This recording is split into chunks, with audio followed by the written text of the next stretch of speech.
Imaginez un monde où vous pouvez faire croire ce que vous voulez, à qui vous voulez. Un monde où la désinformation a pris le dessus et où on ne peut plus démêler le vrai du faux. L'information est manipulée pour influencer des populations, grâce à des outils simples et accessibles.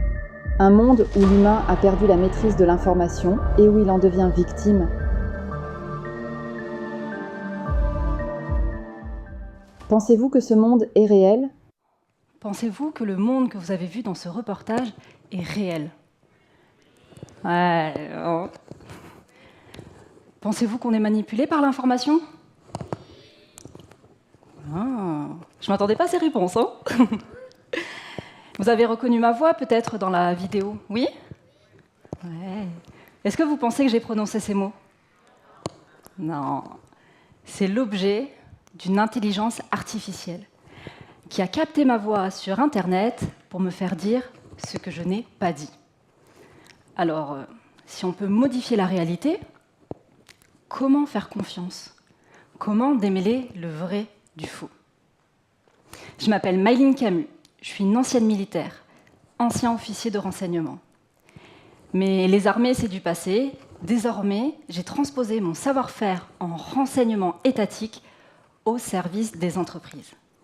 J'accompagne les dirigeants à prendre les bonnes décisions, à obtenir le bon renseignement au bon moment. Et croyez-moi, le contexte économique est tout aussi offensif que le contexte militaire. D'ailleurs, les experts sont unanimes. Nous sommes en guerre économique. Est-ce que vous avez déjà entendu parler de la guerre économique? Eh bien, ce n'est pas seulement les dirigeants qui sont concernés par la manipulation de l'information. Entre rétention d'informations, cybermalveillance, intelligence artificielle, comment démêler le vrai du faux? Alors, si je suis là cet après-midi avec vous, ce n'est pas pour vous faire peur avec ma vidéo. Je suis là pour vous faire comprendre que la manipulation de l'information a toujours existé. Et puis, ensemble, on va aussi essayer de comprendre comment votre pensée se fait influencer. Et par quoi? Et puis, évidemment, on va trouver des solutions. Des solutions ensemble pour cultiver notre pensée complexe. Pour commencer, les JO. Paris 2024, les Jeux Olympiques Paris 2024. Vous y étiez? Ça vous parle? Alors, soit vous étiez présents, soit derrière vos écrans, parce qu'ici, quand même, on est à Marseille. Donc, rappelez-vous, à un moment donné, les médias s'emparent d'une information et on crie au scandale. L'eau de la Seine est polluée. Quelle honte! On a osé faire nager des professionnels dans la Seine et ils sont tombés malades. D'ailleurs, cette information, elle est illustrée par un athlète qui vomit. Est-ce que ça vous parle? Ouais. Eh bien, il va falloir attendre quelques jours pour que la vérité éclate au grand jour. Il s'avère que c'était une fausse information qui a été diffusée par une puissance étrangère pour venir nuire à cet événement national et, bien sûr, nuire à notre pays. Alors, la manipulation de l'information, elle ne date pas d'aujourd'hui. Et l'histoire parle d'elle-même. Rappelez-vous, 2002, Colin Powell brandit une capsule d'anthrax devant les Nations Unies. Il est là pour convaincre l'opinion publique que l'Irak a un programme d'armes de destruction massive. La guerre durera près de 10 ans. Après la guerre, des investigations sont menées et des rapports seront révélés. Cette décision était prise sur de fausses informations. L'Irak n'avait pas de programme d'armes de destruction massive. La CIA avait été informée par des informateurs qui ont menti. Alors, si la manipulation de l'information peut avoir des conséquences graves, telles qu'une guerre, elle peut aussi sauver des vies. En plein cœur de la Seconde Guerre mondiale, les nazis gagnent du terrain. On est en Italie, au cœur de Rome, sur l'île de Tébérine. Le professeur Giovanni Borromeo va avoir une idée astucieuse pour préserver la vie des populations juives dans son hôpital. Il invente une maladie, le syndrome K, extrêmement mortel et très contagieux. D'ailleurs, il est unanime, l'hôpital est en quarantaine. Il va convaincre les autorités allemandes de ne surtout pas pénétrer dans l'hôpital. Eh bien, les soldats feront demi-tour et ne pénétreront jamais sur l'île de Tébérine. C'est des centaines de vies qui ont été sauvées par Giovanni Borromeo grâce à son idée audacieuse et surtout héroïque. Alors vous voyez, la manipulation de l'information, elle est partout, elle peut faire du bien, elle peut faire du mal. Comment prendre des décisions en pleine conscience? Comment savoir si l'information qui est portée à notre connaissance, elle est vraie ou elle est fausse? Avant toute chose, il faut savoir qu'une information est toujours par essence biaisée. Par votre éducation, votre histoire, vos valeurs, mais aussi par le contexte dans lequel vous recevez l'information. Contexte géopolitique, contexte de guerre, contexte économique. Et si vous réfléchissez bien, une information, quand elle vient à votre connaissance, vous ne l'interprétez jamais de la même façon que votre voisin. S'ajoute à cela nos biais cognitifs, notre cerveau. Près de 250 biais animent notre cerveau, entre biais de l'interprétation, biais de confirmation. On ne sait plus vraiment où donner de la tête.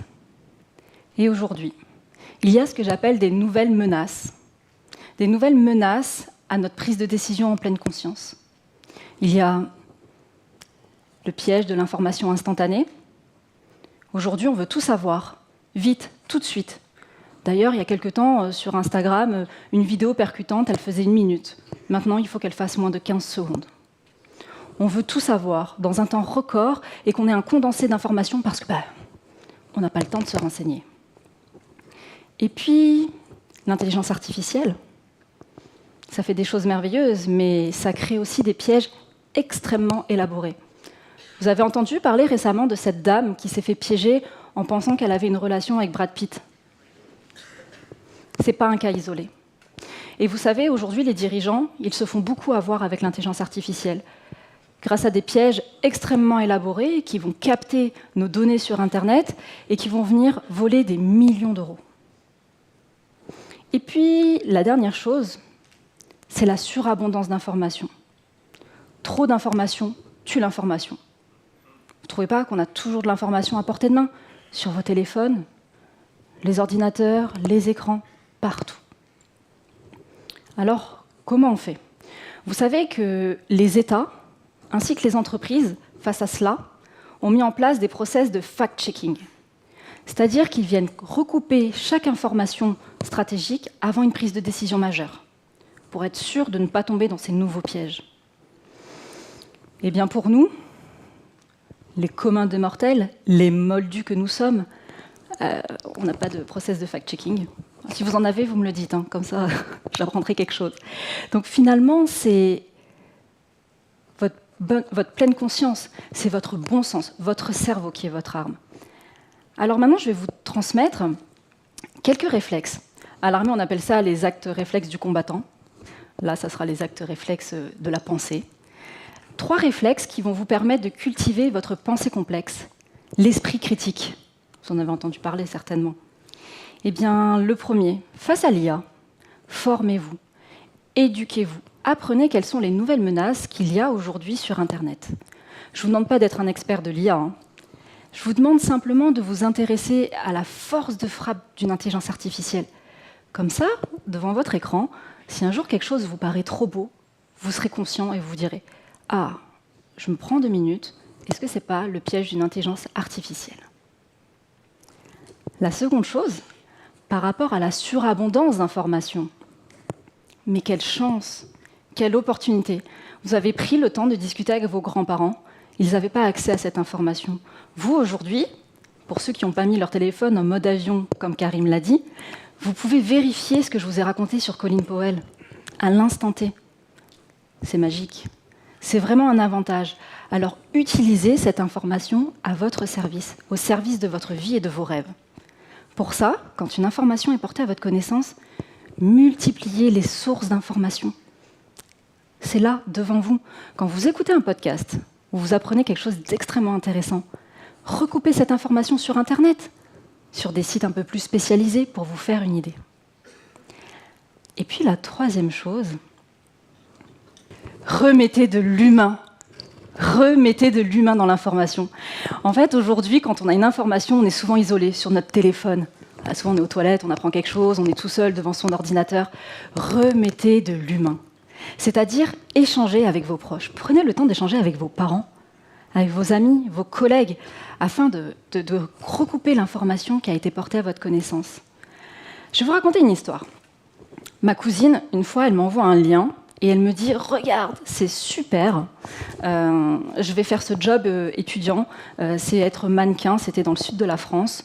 Il me propose de faire des photos et c'est rémunéré, c'est super sympa. Ça me permettra un petit peu de me faire un peu d'argent de poche à côté de mes études. » Et moi, j'ai cherché, je me suis renseignée sur ce lien. Et ça fait scandale d'ailleurs. Il s'avère que c'était une agence qui exploitait des jeunes filles en leur faisant croire qu'elles allaient faire des photos gratuitement. Et puis derrière, il fallait mettre la main au porte-monnaie et aller plus loin peut-être. Finalement, en recoupant l'information avec sa cousine, moi, en discutant tout simplement, elle s'est évité le pire.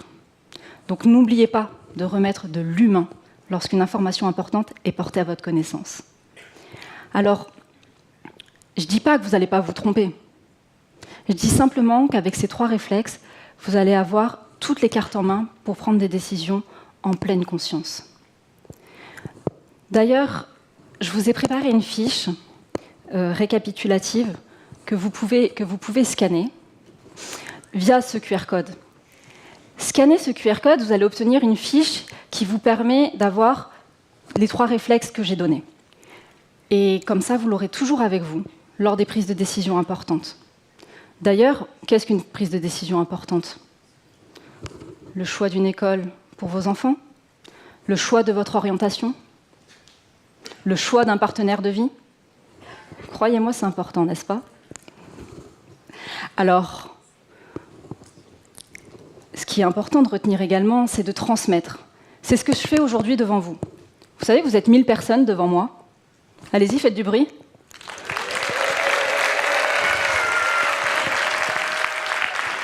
C'est énorme, 1000 personnes. Et je viens de transmettre ces 3 réflexes à 1000 personnes. Si chacun d'entre vous le transmet à 1 ou 2 personnes, vous imaginez l'impact qu'on aura sur le monde de demain. Alors finalement, si vous devez retenir une chose, maîtrisez l'information avant qu'elle ne vous maîtrise. Merci beaucoup.